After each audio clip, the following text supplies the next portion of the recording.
Story start होती है Philadelphia में, जहां एक डिजर्टेड बिल्डिंग दिखाई देती है और पूरा सिटी केओस में डूबा हुआ है। हर तरफ आग लगी हुई है और हवा में दर्द भरी चीखने की आवाजें गूंज रही हैं। फिर टाइमलाइन सीधा 1988 पर जंप करती है, जहां हमें 3 अलग-अलग लोगों की लाइफ का ग्लिम्स मिलता है। एक पियानो प्लेयर, एक बस ड्राइवर और एक होटल कुक। तीनों अपनी नॉर्मल रूटीन में बिजी होते हैं। तभी अचानक उनके चेहरे के हर ओपनिंग से खून बहना स्टार्ट हो जाता है। कुछ ही सेकंड्स में तीनों जमीन पर गिर जाते हैं और मर जाते हैं। इसी टाइम पर एक मिस्टीरियस आदमी ब्लू हुडी पहने हुए सिटी में घूमता हुआ दिखाई देता है। थोड़ी ही दूर पर एक पुलिस ऑफिसर थॉमस नींद से उठता है। वो अपनी प्रेग्नेंट वाइफ को सोते हुए देखता है और किचन में जाकर उसके लिए खाना बनाने लगता है। तभी न्यूज पर सुनता है कि एक बस ड्राइवर ने कंट्रोल खो दिया और कई गाड़ियों से टकरा गया, जिससे पूरे सिटी में पैनिक फैल गया। थॉमस अपनी वाइफ को खाना देता है, गुड बाय बोलता है और अपनी ड्यूटी के लिए निकल जाता है। कुछ टाइम बाद वो अपने पार्टनर मैडिक्स से मिलता है और दोनों एक्सीडेंट स्पॉट पर पहुंचते हैं। इस केस का लीड डिटेक्टिव होल्ट होता है, जो थॉमस का ब्रदर इन लॉ भी है। जब थॉमस डेड ड्राइवर को चेक करता है, वो शॉक हो जाता है। ड्राइवर के चेहरे से अभी भी खून बह रहा होता है और लगता है जैसे उसका ब्रेन मेल्ट हो गया हो। डेथ का रीजन हैवी ब्लीडिंग बताया जाता है। थॉमस को ड्राइवर की नेक पर 3 छोटे मार्क्स भी दिखते हैं, बिल्कुल छोटे होल्स की तरह, लेकिन होल्ट इसे इग्नोर कर देता है। बोलता है शायद बर्थ मार्क होगा। थोड़ी देर बाद उन्हें पता चलता है कि 2 और लोग भी बिल्कुल सेम तरीके से मारे गए हैं और उनकी नेक के पीछे भी वही 3 मार्क्स हैं। ऑफिसर्स तुरंत उन बॉडीज को चेक करने जाते हैं। जैसे पहले वैसे ही ये दोनों भी हैवी ब्लीडिंग की वजह से मारे होते हैं। थॉमस केस पर अपनी थ्योरी शेयर करने लगता है, लेकिन होल्ट उसे साइड रहने को बोलता है, क्योंकि उसे लगता है ये केस उसकी प्रमोशन में हेल्प करेगा। कुछ देर बाद थॉमस और मैडिक्स हॉस्पिटल जाते हैं और डॉक्टर से मिलते हैं जिसने ऑटोप्सी की थी। वो पूछते हैं कि कोई इंपॉर्टेंट चीज मिली क्या। डॉक्टर बताता है कि नेक पर जो मार्क्स हैं वो एक्चुअली डीप वुंड्स हैं, शायद बोन तक पहुंच गए हों। उसका मानना है कि इन वुंड्स के थ्रू विक्टिम्स के बॉडी में कुछ इंजेक्ट किया गया है, कोई ऐसा सब्सटेंस जो बॉडी के अंदर रिएक्ट करता रहता है। लेकिन अजीब बात यह है कि फॉरेंसिक टीम भी आइडेंटिफाई नहीं कर पा रही कि वो सब्सटेंस क्या है। बाद में जब थॉमस और मैडिक्स खाना खा रहे होते हैं, तब उन्हें रिपोर्ट मिलती है कि पास में एक औरत पर अटैक हुआ है। किसी ने उसकी नेक पर हैवी ऑब्जेक्ट से वार किया है। उसकी नेक पर भी वही मार्क्स हैं, लेकिन वो अभी जिंदा है और ब्लीडिंग स्टार्ट नहीं हुई है। दोनों ऑफिसर्स तुरंत वहां पहुंचते हैं, जो कि एक नाइट क्लब होता है। वहां उनकी मुलाकात इंजर्ड वुमन से होती है। पूछताछ में वो बताती है कि अटैकर एक ब्लैक वुमन थी जो ब्लू हुडी पहनी हुई थी। उसने मेटल टूल से उसकी नेक पर अटैक किया और उसका लेफ्ट हैंड इंजर्ड लग रहा था, जिसमें सूखा हुआ खून था। तभी होल्ट वहां आता है और क्वेश्चनिंग रोक देता है। वो वुमन से कहता है कि सब कुछ डिटेल में दोबारा बताओ। फ्रस्ट्रेटेड होकर वो फिर से पूरी स्टोरी बताती है, लेकिन अचानक वो वहीं गिर जाती है और मर जाती है। इसके बाद पुलिस डिस्क्रिप्शन मैच करने वाली हर ब्लैक वुमन को अरेस्ट करने लगती है। फिर भी असली किलर अभी तक फ्री है। इसी बीच वो किलर एक कार पर कोई स्ट्रेंज डिवाइस लगाती हुई दिखाई देती है। जैसे ही एक पुलिस ऑफिसर वापस आता है, वो तुरंत वहां से गायब हो जाती है। थोड़ी देर बाद थॉमस और मैडिक्स ड्राइव कर रहे होते हैं, तब उनका सामना उसी औरत से हो जाता है। जैसे ही वो उन्हें देखती है, तुरंत भाग जाती है। उस औरत को लूज न करने के लिए उन्होंने तुरंत बैकअप कॉल किया और होल्ट ने पूरे सिटी के हर ऑफिसर को ऑर्डर दे दिया कि उसे ट्रैक करो। चेस के दौरान टॉमस की कार एक ट्रक से टकरा गई, जिससे उसे और मैडिक्स को आगे का चेस पैदल कंटिन्यू करना पड़ा। उन्हें लगा कि वो औरत ज्यादा दूर नहीं हो सकती, इसलिए दोनों अलग अलग डायरेक्शंस में सर्च करने लगे ताकि उसे कॉर्नर कर सके। सर्च करते वक्त टॉमस को एक स्ट्रेंज सा डिवाइस मिला और उसने उसे अपने पास रख लिया। दूसरी तरफ एक बेसमेंट में मैडिक्स ने उस औरत को पकड़ लिया और उससे तुरंत सरेंडर करने को कहा, लेकिन वो बिल्कुल हेल्पलेस नहीं थी। उसने पलटकर अटैक किया, मैडिक्स को बुरी तरह से बीट किया, उसकी टांग तक तोड़ दी और फिर वहां से भाग गई। अपने पार्टनर की चीख सुनकर टॉमस तुरंत वहां पहुंच गया और उसका पीछा करने लगा। आखिरकार उसने उसका रास्ता रोक लिया और बोला, हाथ ऊपर करके मुड़ जाओ। तभी सीन एकदम स्ट्रेंज हो गया। उस औरत ने टॉमस को उसके नाम से बुलाया और उसकी होने वाली बेटी के लिए कांग्रेचुलेट भी किया। साथ ही उसने मैडिक्स की टांग तोड़ने के लिए सॉरी भी बोला।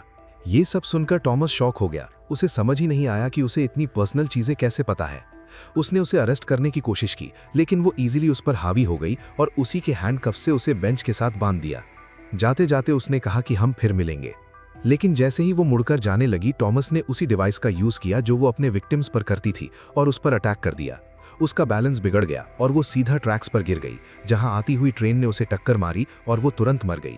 ये इंसिडेंट टॉमस को अंदर से हिला देता है। वो अभी संभल भी नहीं पाता कि उसे खबर मिलती है कि उसकी वाइफ हॉस्पिटल में है।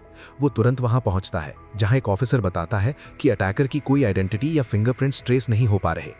उसके पास से की मिली है, लेकिन किसी को नहीं पता वो किस चीज की है।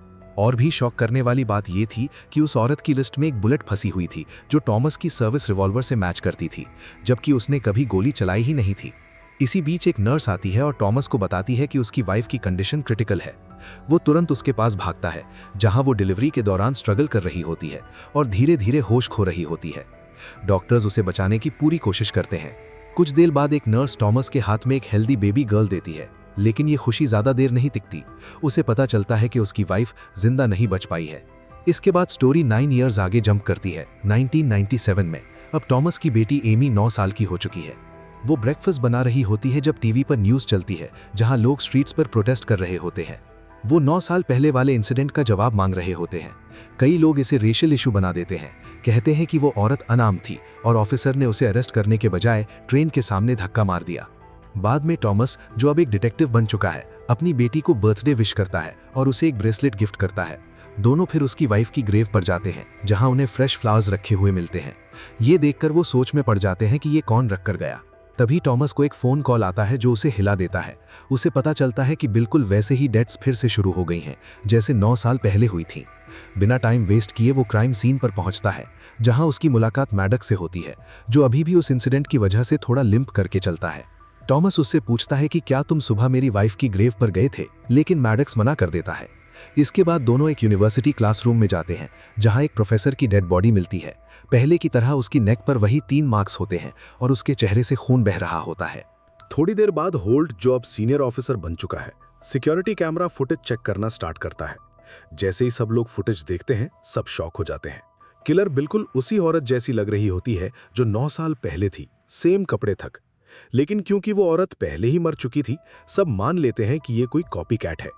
स्टेशन वापस आकर थॉमस पुरानी केस फाइल्स दोबारा देखने लगता है, इस होप में कि शायद कोई क्लू मिल जाए। तभी उसे वो मिस्टीरियस की मिलती है जो सालों पहले उस औरत के पास से मिली थी, और वो अपनी टीम को उसकी इन्वेस्टिगेशन पर लगा देता है। इसी बीच और मर्डर्स होने लगते हैं, जिससे पुलिस पर प्रेशर और बढ़ जाता है। पब्लिक में भी डर फैलने लगता है। बाद में जो थॉमस फुटेज को ध्यान से देखता है, तो उसे एक इंपॉर्टेंट चीज नोटिस होती है। किलर का लेफ्ट हैंड इंजर्ड है। ये देखकर वो हैरान रह जाता है, क्योंकि ये डिटेल बिल्कुल 9 साल पहले वाली औरत से मैच करती है। वो मैडक्स को बताता है कि ये इन्फॉर्मेशन कभी पब्लिक नहीं हुई थी, तो फिर कोई कॉपीकैट इसके बारे में कैसे जानता होगा। तभी एक ऑफिसर आकर बताता है कि जिस की वो इन्वेस्टिगेशन कर रहे हैं, वो एक एयरक्राफ्ट मॉडल की है, जो सिर्फ 1 साल पहले ही बनाया गया है। अब सवाल ये उठता है कि वो की 9 साल पहले उस औरत के पास कैसे थी। डिटेक्टिव्स और भी ज्यादा शॉक हो जाते हैं जब उन्हें पता चलता है कि 100 माइल के रेडियस में सिर्फ एक ही एयरफील्ड है जहां ये प्लेन अवेलेबल है। इसलिए वो वहां जाने का डिसीजन लेते हैं। जैसे ही थॉमस और मैडक्स निकलने वाले होते हैं, उन्हें एक साइंटिस्ट मिलता है, डॉक्टर नवीन राव। वो कहता है कि ये केस उसकी रिसर्च से कनेक्टेड है। वो ये भी क्लेम करता है कि किलर सिर्फ एक स्पेसिफिक दिन पर अपीयर होती है। 9 साल पहले भी ब्लड मून की नाइट थी और आज भी वही दिन है। डिटेक्टिव्स उसकी बात को सीरियसली नहीं लेते और इसे सिर्फ कोइंसिडेंस समझकर बिना ज्यादा ध्यान दिए वहां से निकल जाते हैं। कुछ देर बाद वो एयरफील्ड पहुंचते हैं। थॉमस अकेला अंदर जाता है और मैनेजर से मिलता है। वो उसे औरत की फोटो दिखाता है और पूछता है कि क्या उसने इसे पहले कभी देखा है। मैनेजर मना कर देता है, लेकिन वो थोड़ा नर्वस लग रहा होता है। इसी वक्त वो औरत पास ही एक वॉल के पीछे छुपी होती है। थॉमस को मैनेजर की घबराहट फील हो जाती है, इसलिए वो पेपर पर लिखकर उससे बात करने लगता है और समझ जाता है कि यहाँ कोई और भी मौजूद है। जैसे ही वो अपनी गन की तरफ हाथ बढ़ाता है, वो औरत अचानक सामने आ जाती है और उस पर गन तान देती है। कहती है कि तुमसे दोबारा मिलकर अच्छा लगा। फिर वो मैनेजर को ऑर्डर देती है कि थॉमस को चेयर से बांध दो। इसी बीच थॉमस चालाकी से बाहर खड़े अपने पार्टनर को कॉल कर देता है, जो सब कुछ सुन लेता है। औरत मैनेजर से प्लेन की मांगती है और मजबूरी में वो दे देता है। जैसे ही मैनेजर छुपी हुई गन लेने की कोशिश करता है, औरत तुरंत उसे शूट कर देती है। तभी डोर से पुलिस सायरन्स की आवाज आने लगती है। घबराकर वो थॉमस को हॉस्टेज बना लेती है। इसी वक्त मैडक्स रूम में घुस आता है, लेकिन बिना सोचे समझे वो उसके फोरहेड पर गोली चला देती है। जैसे ही उसे रियलाइज होता है कि उसने मैडक्स को मार दिया, वो थोड़ी देर के लिए रिग्रेट फील करती है। ये देखकर थॉमस पूरी तरह से टूट जाता है, लेकिन रिएक्ट करने से पहले ही वो उसे खींचकर प्लेन में ले जाती है और पुलिस के आने से पहले ही उड़ जाती है। एक ऑफिसर नोटिस करता है कि उसका ब्रदर इन लॉ भी प्लेन में है, इसलिए वो पुलिस को प्लेन पर फायर करने से मना कर देता है। प्लेन के अंदर वो औरत थॉमस से कहती है कि उसका पीछा करना बंद करो, और ये भी कहती है कि वो जो कुछ कर रही है वो जरूरी है। वो बताती है कि वो हर 9 साल बाद इसी दिन पर वापस आती है, लेकिन सिर्फ थोड़े टाइम के लिए, एंड कोई उसे मार नहीं सकता। थॉमस फर्मली कहता है कि वो कभी उसका पीछा नहीं छोड़ेगा। ये सुनकर वो औरत उसे प्लेन से बाहर धक्का दे देती है। थॉमस नीचे समुद्र में गिरता है। किसी तरह वो तैरकर किनारे तक पहुंचता है, जहां उसे जले हुए प्लेन का रैकेज मिलता है, लेकिन वो औरत कहीं भी नजर नहीं आती। अगली सुबह होल्ट और उसकी टीम वहां पहुंचती है और किलर को ढूंढने के लिए डेस्परेटली सर्च स्टार्ट कर देती है। तभी टॉमस उन्हें कहता है कि टाइम वेस्ट मत करो, वो औरत फ्यूचर से आई है। ये सुनकर होल्ट उससे ऐसे देखता है जैसे वो अपना दिमाग खो चुका हो। इस सब के बाद फिर से 9 साल बीत जाते हैं और स्टोरी 2006 में शिफ्ट हो जाती है। अब थोड़ा बूढ़ा हो चुका टॉमस हैरल्ड नाम के आदमी की ग्रेव खोदता हुआ दिखता है। वो स्केलेटन बाहर निकालता है और नेक बोन पर एक मार्क नोटिस करता है। इसके बाद वो अपनी कार के पास जाता है और दोबारा इन्वेस्टिगेशन स्टार्ट करता है। एक न्यूज़पेपर क्लिपिंग से उसे पता चलता है कि डॉक्टर नवीन राव काफ़ी टाइम से मिसिंग है। अगली सुबह टॉमस हैरल्ड की विडो से मिलने जाता है। खुद को एक प्राइवेट इन्वेस्टिगेटर बताकर कहता है कि उसे उसके हस्बैंड के बारे में कुछ सवाल पूछने हैं। वुमन थोड़ी सरप्राइज्ड होती है क्योंकि हैरल्ड को मरे हुए 18 साल हो चुके हैं, लेकिन फिर भी वो उसे अंदर आने देती है। वो टॉमस को हैरल्ड की पुरानी फाइल्स दिखाती है, जिससे पता चलता है कि हैरल्ड मानता था कि वाइट लोग बाकी सबसे सुपीरियर हैं। इसी वजह से उसने रियल अमेरिकन मूवमेंट नाम का ग्रुप स्टार्ट किया था। वो हिस्ट्री का यूज़ करके अपने आइडिया स्प्रेड करता था। कहता था कि ये कंट्री हमने बनाई है और बाकी लोगों को यहाँ स्लेव बनाकर लाया गया था, फिर ये लोग इक्वल कैसे हो गए। टॉमस को ये भी पता चलता है कि हैरल्ड की एक्स वाइफ हेदर भी पहले इस मूवमेंट का पार्ट थी, जब तक उनका रिलेशनशिप खत्म नहीं हुआ। टॉमस पैसे देकर एक लिस्ट ले लेता है जिसमें उन सब लोगों के नाम होते हैं जो हैरल्ड से कनेक्टेड थे। बाद में जब वो फाइल्स चेक करता है तो उसे रियलाइज होता है कि किलर के सारे विक्टिम्स इसी लिस्ट में हैं, और हैरानी की बात ये थी कि सब लोग उसी पॉलिटिकल ग्रुप से जुड़े हुए थे। इसके बाद टॉमस अपनी बेटी को स्कूल से लेने जाता है क्योंकि आज उसका 18th बर्थडे है। यहाँ ये भी रिवील होता है कि टॉमस अब डिटेक्टिव नहीं रहा। वो इस केस में इतना पर्सनली इन्वॉल्व हो गया था कि अपनी बेटी पर ध्यान नहीं दे पाया। इसी वजह से एमी अब होल्ट के फैमिली के साथ रहती है। बाद में टॉमस होल्ट से मिलता है और उसे एक और विक्टिम के बारे में बताता है, हैरल्ड खुद, जिसकी डेथ को ड्रग ओवरडोज कह दिया गया था। वो होल्ट को लिस्ट दिखाता है और समझाता है कि सारे विक्टिम्स उसी मूवमेंट से बिलोंग करते हैं। टॉमस इंसिस्ट करता है कि वो मिस्टीरियस औरत टाइम ट्रैवल करती है और वो एक्चुअली कभी मरी ही नहीं, बस उस टाइम तक पहुंची नहीं थी। वो कहता है कि आज वो वापस आएगी और होल्ट से बोलता है कि हमें हेदर रसल नाम की औरत को ढूंढना होगा। लेकिन होल्ट उसकी बात को इग्नोर कर देता है और कहता है कि तू बकवास कर रहा है। वो उसे याद दिलाता है कि उसकी बेटी उसके बिना बड़ी हो रही है और अपनी लाइफ को ठीक करने को कहता है। जैसे ही होल्ट वहां से जाने लगता है, टॉमस आंखों में आंसू लेकर उससे अपनी गलतियों के लिए सॉरी बोलता है और कहता है कि उसे हेल्प चाहिए। होल्ट उसे रीअश्योर करता है कि वो उसकी मदद करेगा। दोनों हग करते हैं और होल्ट वहां से चला जाता है। लेकिन सच ये था कि टॉमस सिर्फ एक्टिंग कर रहा था। मौका मिलते ही वो होल्ट का बैग चुरा लेता है। बाद में टॉमस पुलिस स्टेशन कॉल करता है, होल्ट बनकर बात करता है और स्मार्टली हेदर रसल का एड्रेस निकलवा लेता है। जब वो वहां पहुंचता है तो शॉक हो जाता है। अंदर एक डेड बॉडी पड़ी होती है जिसका फेस पहले विक्टिम्स की तरह खून से भरा होता है। तभी अचानक किलर सामने आ जाती है। टॉमस उसके लेफ्ट हैंड को इंजर्ड कर देता है, लेकिन वो हाई स्पीड से मोटरसाइकिल पर भाग जाती है। टॉमस तुरंत एक पासिंग ट्रक ले लेता है और उसका चेस स्टार्ट कर देता है। काफ़ी लंबी चेस के बाद वो एक टनल में पहुंचता है जहां वो औरत एक अजीब सी टाइम ट्रैवल मशीन के अंदर लॉक हो जाती है। मशीन के अंदर पानी भरना शुरू हो जाता है और टॉमस कसम खाता है कि वो दोनों फिर मिलेंगे। तभी वो औरत उस डिवाइस के साथ गायब हो जाती है। जैसे ही टॉमस टनल से बाहर निकलता है, पुलिस तुरंत उसे अरेस्ट कर लेती है और साथ में गुस्से से भरा होल्ट भी होता है। टॉमस समझाने की कोशिश करता है कि उसने औरत के लेफ्ट हैंड पर गोली मारी है और पहले भी जब वो दिखी थी तब उसका हाथ इंजर्ड था। वो कहता है कि ये प्रूफ करता है कि वो टाइम ट्रैवल करती है, लेकिन होल्ट उसकी बात मानने से इनकार कर देता है। इसी दौरान डॉक्टर नवीन राव दूर से ये सब देख रहा होता है। फिर स्टोरी एक बार फिर 9 साल आगे जंप करती है 2015 में।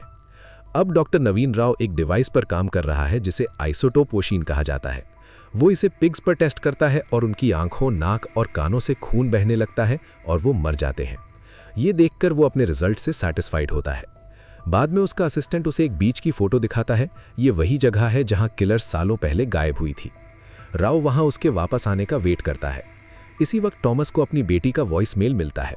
वो बताती है कि वो माँ बनने वाली है और चाहती है कि उस वक्त उसके फादर उसके साथ हो। टॉमस इस बारे में सोचने लगता है, लेकिन अचानक थोड़ी देर बाद ही वो खुद को एक ट्रक के पीछे बंधा हुआ पाता है। तब पता चलता है कि डॉक्टर नवीन राव ने ही उसे किडनैप किया है। नवीन उसे बताता है कि वो उस किलर औरत के मिशन को रिस्पेक्ट करता है। वो कहता है कि वो एक ऐसे एक्सपेरिमेंट पर काम कर रहा है जो फ्यूचर में वो औरत यूज करेगी, और वो नहीं चाहता कि टॉमस उसे मारकर सब कुछ खराब कर दे। इसीलिए वो प्लान करता है कि टॉमस को 3 दिन तक बंद करके रखे। टॉमस उससे आर्ग्यू करता है, कहता है कि वो औरत बेगुनाह लोगों को मार रही है, लेकिन नवीन बार बार बोलता रहता है कि ये सब एक और भी बड़े खतरे को रोकने के लिए हो रहा है। उसके हिसाब से वो औरत एक्चुअली सबको बचाने की कोशिश कर रही है। जब नवीन बोल ही रहा होता है, टॉमस चालाकी से खुद को फ्री कर लेता है और उस पर अटैक कर देता है। इससे नवीन ट्रक का कंट्रोल खो देता है और दोनों का एक्सीडेंट हो जाता है। नवीन गाड़ी के नीचे फंस जाता है और टॉमस मौका देखकर वहां से भाग निकलता है। इसी वक्त वो मिस्टीरियस औरत दोबारा अपनी टाइम मशीन के साथ आ जाती है। वो टनल से बाहर निकलती है और बीच की तरफ चलती है, लेकिन वो शॉक हो जाती है जब देखती है कि टॉमस पहले से ही वहां खड़ा है और उस पर गन पॉइंट की हुई है। तब वो औरत, जिसका नाम राया है, एक बड़ा सच रिवील करती है। वो कहती है कि उसे पता है टॉमस उसे शूट नहीं करेगा, क्योंकि ये मिशन उससे खुद टॉमस ने ही दिया था। फिर वो एक ब्रेसलेट दिखाती है जो उसे उसकी माँ ने दिया था। ये देखकर टॉमस स्टन रह जाता है। वो तुरंत पहचान लेता है कि ये वही ब्रेसलेट है जो उसने कभी अपनी बेटी को गिफ्ट किया था। उस मोमेंट में सब क्लियर हो जाता है। राया उसकी ग्रैंड डॉटर है और वो आज ही उसकी बेटी से पैदा होने वाली है। ये समझकर टॉमस टूट जाता है। उसे 1988 में किया हुआ अपना काम याद आता है और वो रिग्रेट करता है कि उसने उसे मार दिया था। वो उससे रिक्वेस्ट करता है कि वापस जाकर सब कुछ रोक दे, लेकिन राया समझाती है कि ये सब ऑलरेडी हो चुका है और टाइम ट्रैवल सिर्फ एक डायरेक्शन में चलता है। बार बार पीछे जाना पॉसिबल नहीं है। वो कहती है कि उसका मिशन हमेशा इसी बीच पर, इसी दिन से स्टार्ट होता है और हमेशा उसकी डेथ पर खत्म होता है। जाने से पहले वो टॉमस से कहती है कि अपनी बेटी के पास जाओ और उसका ख्याल रखो, क्योंकि उसे अपने फादर की जरूरत है। ये कहकर राया वहां से गायब हो जाती है और टॉमस टूटकर रो पड़ता है। फिर स्टोरी थोड़ी देर के लिए फ्यूचर दिखाती है। वहां राय टेक्नोलॉजीज नाम का एक इंस्टीट्यूट होता है। एक एजेड नवीन, जो अब व्हीलचेयर पर है, राया को आइसोटोप डिवाइस देता हुआ दिखता है। एक और ट्विस्ट में ये रिवील होता है कि स्टोरी के स्टार्ट में जो डिस्ट्रक्शन दिखाया गया था वो उसी रेडिकल ग्रुप की वजह से हुआ था जो हैरल्ड नोवाक ने स्टार्ट किया था। आगे चलकर ये कॉन्फ्लिक्ट एक सिविल वॉर में बदल गया, जहां मिलियंस लोग मारे गए और सोसाइटी कंप्लीटली टूट गई। राया का मिशन था टाइम में पीछे जाकर उन लोगों को खत्म करना जो फ्यूचर में इस ग्रुप को बड़ा बनाते, ताकि 2024 में होने वाले एक बड़े ब्लास्ट को रोका जा सके, जो वॉर की मेन वजह था। जैसे ही राया अपना मिशन कंप्लीट करती है, हम फिर से वही ओपनिंग सीन देखते हैं, लेकिन इस बार सिटी डिस्ट्रॉय नहीं होती। इससे क्लियर हो जाता है कि वो सक्सेसफुल हो गई। फिर स्टोरी वापस 2015 में आ जाती है। टॉमस फूल लेकर हॉस्पिटल पहुंचता है और उसी वक्त उसकी बेटी राया को जन्म देती है। वो प्यार से बेबी को अपनी बाहों में उठाता है, जानते हुए कि यही वो बच्ची है जो फ्यूचर को शेप देगी। अगर वीडियो पसंद आई हो तो लाइक और सब्सक्राइब करना मत भूलना। मिलते हैं नेक्स्ट वीडियो में।